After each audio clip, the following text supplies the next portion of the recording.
Bonjour, il me fait plaisir d'être parmi vous encore une fois aujourd'hui.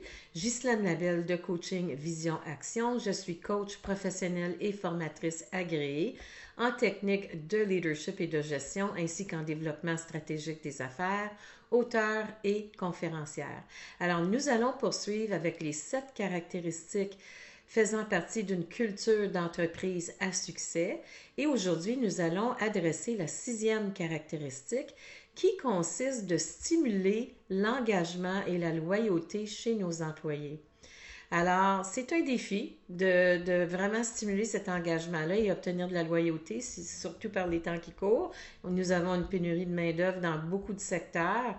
Alors, encore plus important de vouloir garder nos bons employés et pour ce faire, ça va demander de l'engagement aussi de la part du leadership. Alors, c'est très important. L'engagement va commencer avec nous en tant que leader ainsi que la loyauté. Les employés doivent voir que nous sommes notre engagement et que nous sommes aussi loyaux envers eux. On ne peut pas demander aux autres de faire ce qu'on n'est pas prêt à faire nous-mêmes. Alors, pour stimuler l'engagement et la loyauté chez l'employé, il y a beaucoup de facteurs. L'écoute est très importante. D'écouter ce que les employés nous partagent. Souvent, il y a des choses qui se répètent. Est-ce que c'est des irritants? Si c'est des irritants, est-ce qu'on peut mettre en place des solutions pour enfin transformer la situation? Très important, la transparence. C'est important en tant que leader d'être le plus transparent possible, le plus authentique possible.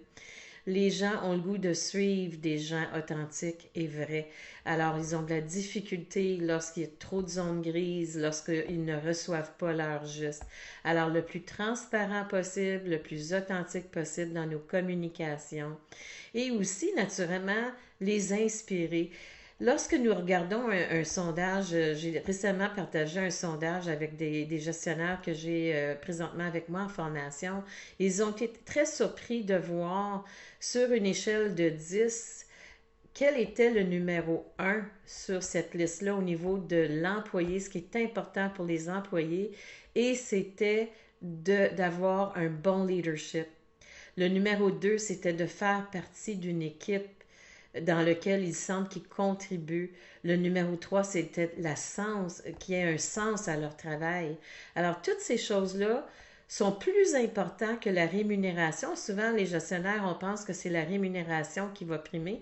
La rémunération sur l'échelle de 10 se retrouvait au numéro 9.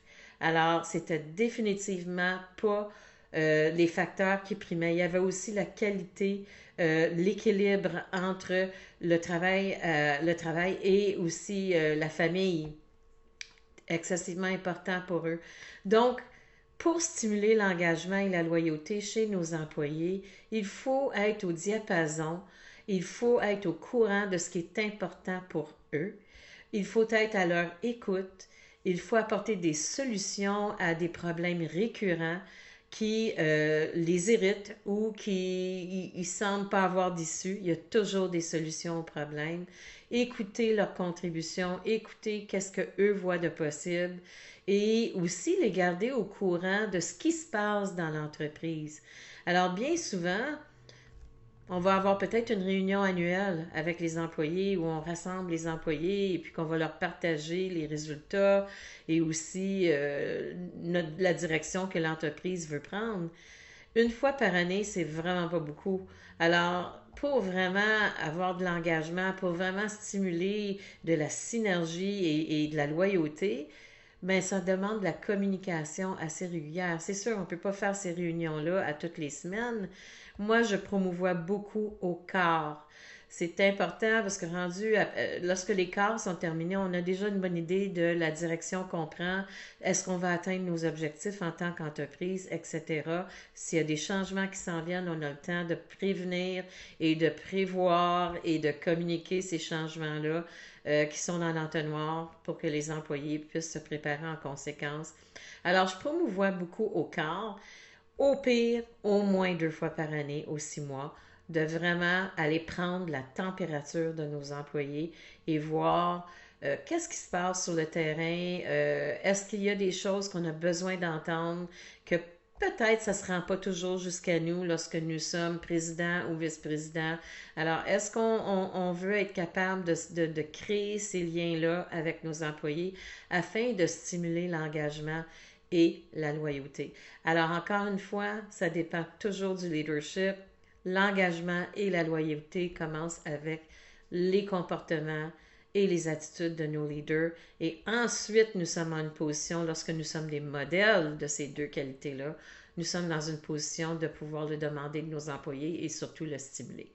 Alors, c'était la 6e caractéristique et il me fera plaisir de vous partager sous peu la 7e caractéristique afin de compléter les 7 caractéristiques faisant partie intégrale d'une culture d'entreprise à succès. Comme toujours, vous pouvez communiquer avec moi sur notre page Facebook, Ghislaine Labelle Coach ou Coaching Vision Action ou coachingvisionaction.com. Vous cliquez tout simplement sur nous joindre et vous m'envoyez un courriel et ça me fera plaisir de vous répondre ou de lire vos commentaires. À bientôt.